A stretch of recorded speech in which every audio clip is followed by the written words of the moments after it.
Middlesex's wonderful start to the season came to an end at Lords, where they were beaten by Kent by 8 wickets with 9 overs to spare in their latest Clydesdale Bank 40 match, and this is the best of the action.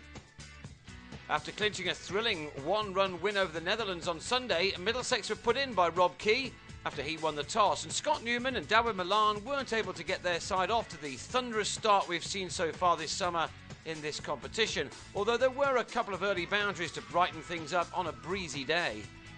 The openers are put on 22 from 28 balls when Milan was first to go, driving Azhar Mahmood to Alex Blake. Paul Stirling played as ever with some freedom though, and it looked as if Middlesex would be in a position to post a reasonable total. But a clutch of wickets then held them back. After making 17 off 11 balls, Stirling mishit Adam Ball out to Darren Stevens at long on. And when Neil Dexter played on, the 18-year-old, 4 balls later, the Panthers were struggling on 44 for 3 after 8 overs. With those wickets falling, the innings failed to get out of second gear, and after spending 25 deliveries over 15, Gareth Berg was bowled by Stevens. Only 8 fours came from the first 20 overs, and things got that much worse when Tom Scully went in similar fashion to Berg to depart for 3. That left the home side on 83 for 5 in the 21st over, and a rebuilding job needed to be done. Newman was still there though. He'd been joined by Ollie Rayner, who again showed that he has plenty of shots in his locker. Newman looked well set for another 50, but this time he fell 1 run short when he drove James Treadwell to cover, giving the England man his 150th victim in one-day cricket.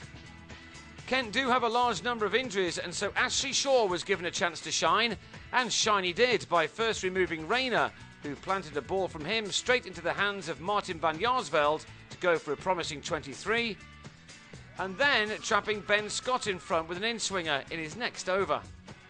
At 136 for 8, Middlesex were really struggling to set anything competitive, but Anthony Ireland on his Middlesex debut gave them some hope as he shared in a 9th wicket stand of 30 with Tim Murtagh.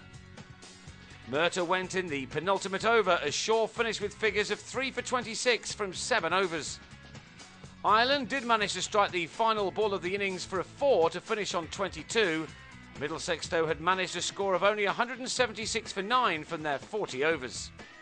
Kent captain Key had been off the field for much of the Panthers' innings with a bruised thumb, but he still opened with Sam Northeast, and the two kicked off their side's reply with the same stand that Middlesex had managed, 22. So when Key edged Murtagh behind to a diving Scott, there would have been hope in the Middlesex camp that they could continue their perfect start to this summer. But they had to think again when Van Yaarsveld came to the crease and started to play his shots immediately to get Murtagh out of the attack. In the 8th over, Van Yaarsveld pulled his replacement Ireland for a maximum as the number 3 showed his intent. A similar shot brought a similar result as Van Yaarsveld went to an excellent 50, scored at a runner ball. By the start of the 24th over, the partnership between Northeast and Van Yaarsveld had reached 3 figures.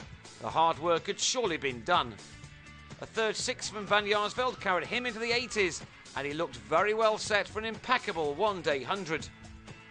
However, 15 runs short, he couldn't get enough on this shot off Milan and was held in the deep by Murtagh. It had been a match-defining knock though, with his 85 occupying only 73 balls.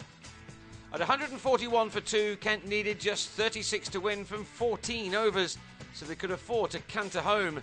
Stevens added to the 6 count before Northeast eased his way to his 50 from his 86th ball, taking no risks along the way. Indeed, he batted through the innings and was there to strike the winning hit. It had all been a little too easy for the visitors as they reached their target with 8 wickets and 9 overs in hand, Northeast finishing undefeated on 63. It brought a disappointing end to Middlesex's winning streak, but they now have a quick chance to put that behind them as they travel to Bristol for the next championship match against Gloucestershire beginning on Wednesday.